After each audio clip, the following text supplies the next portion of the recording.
Hi there, it's Cheryl with juicinggardener.com, and today is planting day. Actually, it's been planting week, or planting 10 days. I am up to my elbows in seedlings, and they're just being placed. I haven't put them in yet in my beds, but today I'm getting the last of the ones that I purchased in the ground because they were just about a week old and they were struggling a little bit.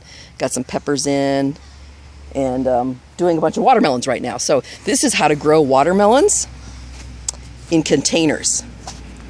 So I've got this really good size container. I got this at a garage sale for like 50 cents. It's a pretty ugly one, but boy has it been great. I did 3 tomato plants in it last year. Same with that one, and they just did outstandingly well. I mean, that looks like about maybe 7 gallons, because there's a 5-gallon to compare it to.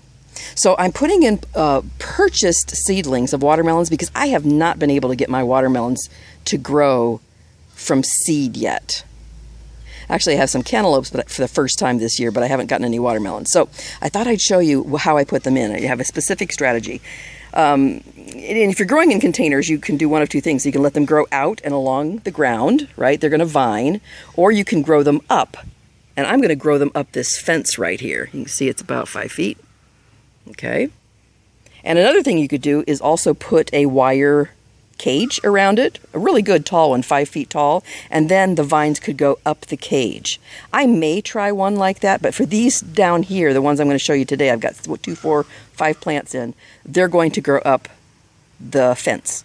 So I wanted to show you what they look like, and I want to tell you the specific strategy of how I planted them the way I did and in the position that I did. I did do watermelons last year, and I got 2 watermelons. I was so proud. One was delicious, and one was just okay. It was a little mushy. I went too long. So anyway, these, when I put them in, the stem was going like, instead of straight up, it was going straight up like an elbow. Okay, it was absolutely growing a direction. So since I'm growing them up the fence, I wanted them to point that direction. So I pointed them that way, and you can see in this big old pot, you're like, why did you put them over on the edge? Well, I did it on purpose because as they grow that direction, I'm going to, gently coax them.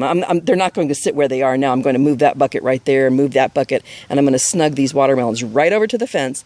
And as soon as they start growing their little tendrils and their little vines, they're automatically going to grow right up the fence. So that's why I put them in that direction and over on the sides right there. And then make sure you put your labels in, easy to see. And a lot of people don't get about labeling it. I didn't either. I just thought, oh, I'll grow watermelon. I don't care what it is. Well, if you get something that tastes absolutely delicious and something that tastes like you want to make sure not to grow the ones again and to grow the delicious ones again. So this year I am getting fastidious and just kamikaze with my labeling. Because I've done a lot of bad labeling and a lot of good labeling, and some of them fade and you can't see what they are. So anyway, make your labels really good, point them in the right direction, get them off to the side, let them grow up a fence, put your cage around and let them grow up your cage. Or if you have a lot of space, see, I don't have a lot of space, that's why I'm growing vertically, you can just let them grow out the pot and vine around. And the reason why I have them in this fenced area is because we have deer and rabbits and gophers and moles, and that's why I have to do containers and I have to be in a fence. So, and here are the other ones. You can see, again, they're off to the side, even in this big pot, labeled well, and I grew them at their elbow angle, growing this way towards the fence. And then this one, my last one, I got these great containers at Sam's Club in the bakery department, and they look to be about, I think they're 5 gallons. 4.5 gallons, maybe. I haven't looked at the label. Anyway, these are going to stack up even nicer than my round ones because the round ones take up more space, obviously, but this one's narrower, so I'm going to snug this end into the fence so I can stack a bunch of them. Boy, I've got more mosquitoes. It's the worst mosquito season.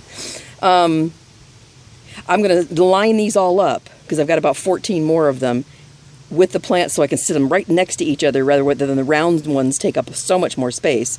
So that's why I put this bad boy down in this end rather than putting him in the middle. Again, same concept. He's going to grow up, and I put him at his angle, and he's going to grow up the fence. So this is how you grow watermelons in containers. And I think this year I'm feeling really optimistic, and I have quite a few more over on the other end. And I'm trying to decide whether they like to be clustered. for pollination, or if it matters, because I'm trying some on that end. That you can see a bra hanging down there. That's where I hung the watermelon last year, and it really worked great. I'm asking all my friends to give me bras. So anyway, I'm going to put some down at that end and some down at this end, and we're going to grow vines, and I'll let you know how they progress and how they turn out, and I'll have a great reveal for you of how they taste in about 90 days. So make sure you subscribe to my channel so you can watch all the ongoing videos and the progress of my garden. And if you like this video, give it a thumbs up. We sure appreciate that. Share it with your gardening friends. And go down in the comment section and let me know if you've done watermelons in containers. What's your best strategy? Everybody that watches this video is going to want to know everybody's best strategy for growing watermelons in containers. All right, take care. Thanks for being with me. I appreciate you very much. Bye-bye.